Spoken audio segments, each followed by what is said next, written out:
Dear students, Buchberger algorithm की हम different examples कर रहे हैं, उसको अप्लाई कर रहे हैं। इससे पहले हमने एक एग्जांपल पे उसको अप्लाई किया था।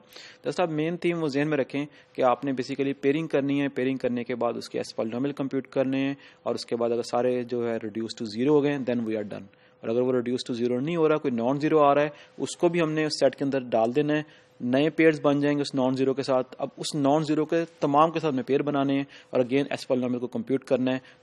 रिमाइंडर जीरो आ गया देन वी आर डन, वरना अगर नहीं रिमाइंडर जीरो तो उसको भी दोबारा शामिल करके प्रोसेस कंटिन्यू रहेगा। ठीक है, तो आई होप कि इससे पहले जो एग्जांपल मैंने की थी उससे चीज़ें आपको क्लियर हो जाएंगी। अगर नहीं हुई तो हम इस एग्जांपल के अंदर फिर इसको दोबारा से रिपीट करते हैं, एक और एग्जांपल करते हैं और उसके ऊपर हम बुक बर्गर एल्गोरिथम को अप्लाई करेंगे। इनपुट वही होगी, सेट ऑफ पॉलिनोमियल्स। आउटपुट क्या लेंगे आपके पास, that should be the Grobner basis, that is G. ठीक है, तो स्टार्ट करते हैं। सो एग्जाम्पल इज कि आउटपुट के अंदर जो सेट f है that is actually f1, f2 and f3। और आपके पास जो आप ये सेट ले रहे हो बेसिकली q ऑफ x y के अंदर, यानी कि polynomial ring over the field q and two variables x and y। ठीक है, where this f1 is given by y square plus yx plus x square, f2 y plus x and f3 is equal to y। More over ordering क्या ले रहे हैं हम, again वही graphical ordering ले रहे हैं with y is greater than x। ठीक है, तो ये इंपॉर्टेंट है, ऑर्डरिंग लेना लाजमी है। ऑर्डरिंग पहले आप फिक्स करते हो, फिर आप उसके ऊपर सारा प्रोसेस करते हो। ये जो मैंने एग्जांपल्स, ये वाला एग्जांपल कर रहा हूँ, ये पहले वाली एग्जांपल की थी, उसको आप प्रैक्टिस के तौर पे डिफरेंट ऑर्डरिंग चेंज करके आपने लाजमी इसकी प्रैक्टिस करनी है। जैसे मैंने लेक्सिको के साथ किया है, तो आप उसको ग्रेडेड लेक्सियोग्राफिकल ऑर्डरिंग या रिवर्स ग्रेडेड लेक्सियोग्राफिकल ऑर्डरिंग के साथ आपने इसकी प्रैक्टिस करनी है। ठीक है, सो f1, f2 एंड f3 आपके पास जो है तीन पॉलिनोमियल्स हैं और यू नीड आउटपुट। और आउटपुट क्या होगी इसकी ग्रोबनर बेसिस। तो इनिशियल स्टेप एल्गोरिथम को स्टार्ट करते हैं। इनिशियल स्टेप आपने इसको बेसिकली g को f1, f2 और f3 का ही नाम दे दिया। ठीक है, f को ही कह दिया कि बेसिकली g के बराबर है, जो हमारा पहला स्टेप होता है। और दूसरा आपके पास दैट स्टाइलिश g। तो इस केस में जो स्टाइलिश g है उसके अंदर तीन एलिमेंट इस g के अंदर हैं, जनरेटिंग सेट के अंदर तीन एलिमेंट्स हैं। तो इस स्टाइलिश g के अंदर आपके पास कितने पेयर बनेंगे, अगर तीन एलिमेंट हो तो उसके अगर हमने दो दो के पेयर बनाने हो तो फार्मूला आपके पास you must know that is 3 choose 2, जो कि आपके पास तीन पेयर्स बनेंगे। ठीक है, सो पहला पेयर f1, f2, दूसरा पेयर f1, f3 और तीसरा पेयर f2 एंड f3। ठीक है, तो तीन पेयर हैं। Since this g is non empty, ठीक है, तो अब हम प्रोसेस स्टार्ट करते हैं। प्रोसेस पहला स्टेप क्या है कि इस स्टाइलिश जी में से हमने रैंडमली एक जो पेयर है उसको पिक करना है। सो फॉर एग्जांपल हम पिक करते हैं किसको, f1 एंड f2 को। जब हम f1, f2 को पिक कर लेंगे तो आपके पास जो स्टाइलिश जी है दैट जो उसके पास बच जाएगा वो बेसिकली बच जाएगा, उसके अंदर दो पेयर्स बच जाएंगे, एक f1, f3 और दूसरा बच जाएगा f2 एंड f3। ठीक है, ये इसके अंदर दो पेयर बच जाएंगे। जो पेयर हमने चूज किया है, यानी कि हमने f1, f2 को चूज किया है, तो उसको जो है हम उसके ऊपर उसका s पॉलिनोमियल जो है वो सबसे पहले कंप्यूट करेंगे। सो s of f1 and f2।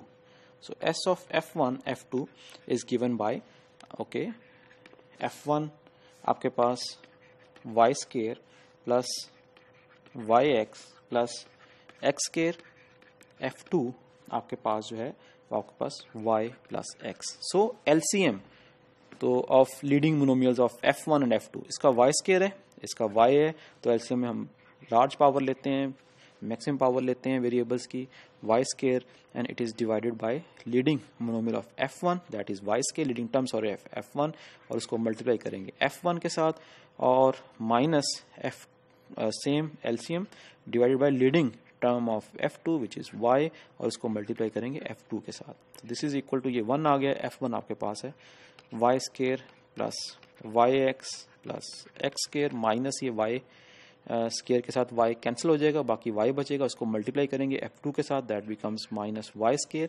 And minus yx।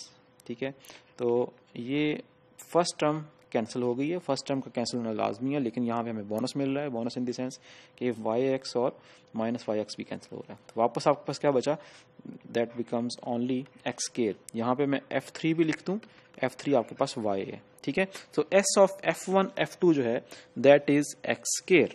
ठीक है, और अब नेक्स्ट स्टेप क्या था कि हमने इस x स्केयर को डिवाइड करना था with this f1 f2 f3। Okay, इसको x स्केयर यहाँ पे लिख दिया, लेकिन f1 का leading term leading monomial y square है, f2 का y है, f3 का भी y है। तो बेसिकली क्या है कि हम x स्केयर इनमें से किसी भी लीडिंग मोनोमियल से डिविजिबल नहीं है। तो इसका मतलब ये हुआ कि x स्केयर इटसेल्फ जो है वो रिमाइंडर r में चला जाएगा। तो दैट मीन्स कि s ऑफ f1 f2 जो है वो रिड्यूस हो गया with respect to this g, किसमें, x स्केयर में इटसेल्फ। ठीक है, अब ये x स्केयर में रिड्यूस हो गया, इट मीन्स कि ये आपके पास रिमाइंडर जो है ये बेसिकली क्या है, ये नॉन जीरो है, this is not equal to zero. ठीक है, नॉट इक्वल टू जीरो है, तो अभी हमें इसको असाइन करना पड़ेगा, प्रोसेस करना पड़ेगा, यानी कि अब हम इसको नाम देते हैं कि let's say f4 is equal to x square और f4 is equal to x square का मतलब ये हुआ कि अब आपके पास आपने स्टाइलिश g को भी रीडिफाइन करना है। स्टाइलिश g के अंदर सबसे पहले इनिशियली आपके पास 3 एलिमेंट्स थे, एक एलिमेंट आपने f1 f2 पेयर उसमें से निकाल दिया था, लेकिन जब आपने वो ओके पहले एग्जिस्टिंग एलिमेंट लिख लें, एग्जिस्टिंग एलिमेंट उसके कौन कौन से बच गए थे, एक f1 f3 बच गया था और f2 f3 बच गया था। अब आपके पास f4 की वजह से इसके अंदर और एलिमेंट्स आएंगे। कैसे आएंगे कि g के अंदर आपके पास एलिमेंट्स कौन कौन से हैं इस वक्त, आपके पास है f1 f2 और f3। अब आप क्या करोगे, इस g के साथ इस f4 के सारे एलिमेंट्स को 1 by 1 ऐड करोगे, यानी कि पेयर बनाओगे, यानी कि अब आपके पास और एलिमेंट कौन सा आएगा, f1 with this f4, f2 with this f4 and f3 with this f4। ठीक है, तो अब इस एक की वजह से आपको 3 नए एलिमेंट्स उस स्टाइलिश जी के अंदर मिले हैं, और जनरेटिंग सेट वाला जी जो है, जो कि जिसने इन द एंड आपको ग्लोबल बेसिस देना है, उसमें भी बेसिकली इस f4 को ऐड करना है। उसके पास ऑलरेडी 3 एलिमेंट्स थे जी के पास, अब एक चौथा एलिमेंट भी इसको मिल गया जो कि f4 है। ठीक है, तो अब प्रोसेस जो है ये बजाय इसके कम हो, प्रोसेस आगे की तरफ बढ़ रहा है, लेकिन अल्टीमेटली हमने प्रोसेस तो करना ही है, क्योंकि हमारा मेन टास्क ये है कि इन द एंड जितने भी पेयर्स पड़े हुए हैं सारे के सारे पेयर्स जो हैं उनका जब हम एस पॉलिनोमियल निकाल लें, उसको डिवाइड करें इस जी के साथ, तो रिमाइंडर 0 आए। ठीक है, f1 f2 को बेसिकली वो जो हम निकालते हैं ना एलिमेंट, उसका मकसद बेसिकली ये होता है कि जो रिमाइंडर है उसको तो हमने शामिल कर लिया इसके अंदर, इस जी के अंदर, तो इस रिमाइंडर की वजह से उस f1 f2 का जो एस पॉलिनोमियल है दैट फॉर श्योर 0 को चला गया, इसलिए हमें उसको निकाल दिया था ताकि बार बार हमें वो स्टेप ना करने पड़े। ठीक है, अब नेक्स्ट स्टेप वही कि हम इसके अंदर एक और जो है वो पेयर उठाएंगे। फॉर एग्जांपल हम इस f1 f3 को उठाते हैं। f1 f3 को उठाने का मतलब ये है कि इस g में से इस f1 f3 को हम माइनस कर देंगे। अब g स्टाइलिश g के अंदर आपके पास जो है वो 4 एलिमेंट बच गए हैं। अब जिसको हमने निकाला है उसके ऊपर हम प्रोसेस करेंगे कि क्या उसका रिमाइंडर जो है वो g से डिवाइड करने के बाद उसका एस पॉलिनोमियल का रिमाइंडर g से डिवाइड करने के बाद 0 आ रहा है कि नहीं आ रहा। तो उसके लिए सबसे पहले हमने s ऑफ f1 f3 को कंप्यूट करते हैं। So s of f1 f3 is defined by, आपके पास f1 जो है, f1 आपके पास y square plus yx plus x square and F3 आपके पास जो है दैट वाज y। तो अगेन उसका जो लीडिंग टर्म है, लीडिंग टर्म अगेन उसकी LCM of leading monomials of F1 F2 that is again y square. उसको हम डिवाइड करेंगे leading term of F1 y square के साथ, उसको F1 से मल्टीप्लाई करेंगे माइनस सेम एलसीएम, उसको डिवाइड करेंगे लीडिंग टर्म ऑफ F3 के साथ और उसको F3 से मल्टीप्लाई करेंगे। तो आपके पास ये क्या बन जाएगा, that will becomes y square cancel, so y square plus yx plus x square minus ये y बच गया था, मल्टीप्लाई होकर ये y स्केयर, तो इसने तो कैंसिल होना ही है by definition of S polynomial, that becomes yx plus x square. तो यहाँ पे मैं ओके F2 को भी लिख देता हूँ। F2 आपके पास था y प्लस एक्स, और फिर हम F4 जो हमारा नया हमने इसमें इंक्लूड किया था एक्स स्केयर, उसको भी यहाँ पे लिख देते हैं। अब क्या करेंगे, इस S ऑफ F1 F3 को डिवाइड करेंगे किसके साथ, इस ऑर्डर्ड फैमिली के साथ, यानी कि with yx plus x square. ठीक है, तो ओके किसका लीडिंग टर्म उसको कैंसिल कर रहा है, डिवाइड कर रहा है yx को जो आपके पास इसका लीडिंग टर्म है इसकी F1 F3 की, वो that is actually divisible by जो इसकी लीडिंग टर्म जो है इसकी fyx एक्स स्केयर की, ये F2 से भी डिविजिबल है और F3 से भी डिविजिबल है। क्योंकि हम ऑर्डर फैमिली ले रहे हैं, इसमें एक मैकेनिज्म फॉलो कर रहे हैं, तो हम इसको बेसिकली F2 के साथ जो है वो डिवाइड कर रहे हैं। F2 के साथ डिवाइड करने के लिए हमें बेसिकली इसको x से मल्टीप्लाई करना पड़ेगा। जब हम x से मल्टीप्लाई करेंगे that will becomes yx plus x square, so minus ये आपस में कैंसिल, ये भी जीरो, ये भी कैंसिल, तो आपके पास ये जीरो रिमाइंडर आ गया। यानी कि इस S ऑफ F1 F3 को जब हमने इस ordered family F1 F2 F3 F4 से डिवाइड किया तो रिमाइंडर आपके पास जीरो आ गया है। दैट बिकम, इसका मतलब ये हुआ कि S ऑफ F1 F3 जो है ये रिड्यूस टू जीरो हुआ with respect to G. So remainder आपके पास जो है वो जीरो है। इट मीन्स कि हम वो आगे वाले स्टेप से बच गए हैं। अब वापस हम जाएंगे उस स्टाइलिश जी के अंदर जिसके पास 4 एलिमेंट जो है वो बच गए थे। अब नेक्स्ट स्टेप में आपके पास जो उसका नेक्स्ट एलिमेंट था वो अभी हम अगर मैं पिछली स्लाइड पे जाऊं तो आपके पास ये F1 F3 इसका रिमाइंडर जीरो आ गया है, वी आर डन। अब हम क्या है कि इसको F2 F3 F2 F3 के ऊपर वही प्रोसेस करेंगे और ये F2 F3 जो है अब ये इस G में से निकल जाएगा। ठीक है, और G के पास जो है वो 3 एलिमेंट्स रह जाएंगे। तो S सबसे पहले क्या करेंगे, S of F2 F3 compute करते हैं। So S of F2 F3 is equal to F1 F2 F3 already लिखे हम, इसलिए मैंने यहाँ पे इसको कंप्यूट कर रहा हूँ।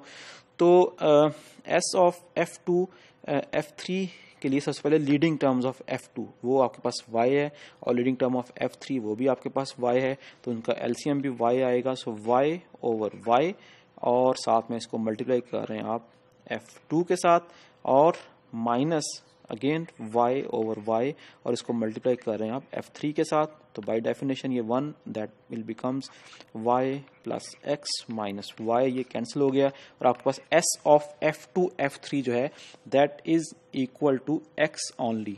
ठीक है, अब ये x ओनली है। अब बेसिकली क्या करना चाह रहे हैं, हम इस x को डिवाइड करना चाह रहे हैं इस ऑर्डर फैमिली के साथ। लेकिन अगर मैं इस ऑर्डर फैमिली को देखूं F1 F2 F3 F4 को, तो किसी का भी लीडिंग मोनोमियल जो है वो इस x को डिवाइड नहीं कर रहा क्योंकि x इटसेल्फ छोटा है। ठीक है, तो इसका मतलब ये हुआ कि ये x ही इसका रिमाइंडर है जब हम इसको कैपिटल G से डिवाइड कर रहे हैं। यानी कि S ऑफ F2 F3 को जब मैंने डिवाइड किया with this style this generating set G, तो रिमाइंडर मेरे पास आया है x itself and which is not equal to zero. Which is not equal to zero का मतलब ये है कि अब हमारे पास एक और कैंडिडेट आ गया है जिसको हमने G के अंदर शामिल करना है। तो इसका मतलब ये हुआ कि अब आप F5 डिवाइड करते हो, F5 is equal to F5 आपने x इसके अंदर जो है वो शामिल कर दिया। ठीक है, तो इसका मतलब ये हुआ कि अब आपके पास जो नया G है G भी रीडिफाइन करेंगे since reminder is non zero, तो G को भी रीडिफाइन करेंगे और स्टाइलिश G को भी रीडिफाइन करेंगे। स्टाइलिश G के अंदर ऑलरेडी आपके पास 3 एलिमेंट्स पड़े हुए थे। पहले मैं उन 3 एलिमेंट्स को लिख दूं जो आपके पास ऑलरेडी स्टाइलिश G के अंदर पड़े हुए थे। वो 3 एलिमेंट्स बेसिकली थे F1 F4, then it was F2, F4, F3, F4, ठीक है। अब आपने बेसिकली F5 इंट्रोड्यूस किया है, तो F5 की वजह से आप सारे के सारे पेयर्स यानी कि F1, F5, F2, F5, F3, F5, F4, F5, तो ये सारे के सारे पेयर इसके अंदर G के अंदर ऐड हो गए। तो बजाय हम उसको कम करते करते एम्प्टी सेट हमने लेके जाना था, उसमें 4 एलिमेंट्स और ऐड हो गए, ठीक है। एंड मोर ओवर G जो है, अब G को भी रीडिफाइन करना है। अब G आपके पास F1, F2, F3, F4 और G आपके पास F5 आ गया, ठीक है। तो प्रोसेस वही है कि अब स्टाइलिश G में से एक एलिमेंट आपने उठाना है और उस एलिमेंट का आपने एस पॉलिनोमियल जो है वो निकालना है और इसको स्टाइलिश G के साथ जो है इस जनरेटिंग सेट G वाले जो है इसके साथ इसको डिवाइड करना है, ठीक है। अब यहाँ पे ये स्टेप्स मैं नहीं फॉलो कर रहा, ये स्टेप्स मैं कर नहीं रहा, बेसिकली कंप्यूट नहीं कर रहा, ताकि जस्ट आपकी भी प्रैक्टिस हो कि आपने जो है वो 1 बाय 1 इतना मैं आपको बता देता हूँ कि जब आप तमाम पेयर का 1 बाय 1 एस पॉलिनोमियल निकालने के बाद इस G से डिवाइड करोगे तो रिमाइंडर सबके 0 आएंगे।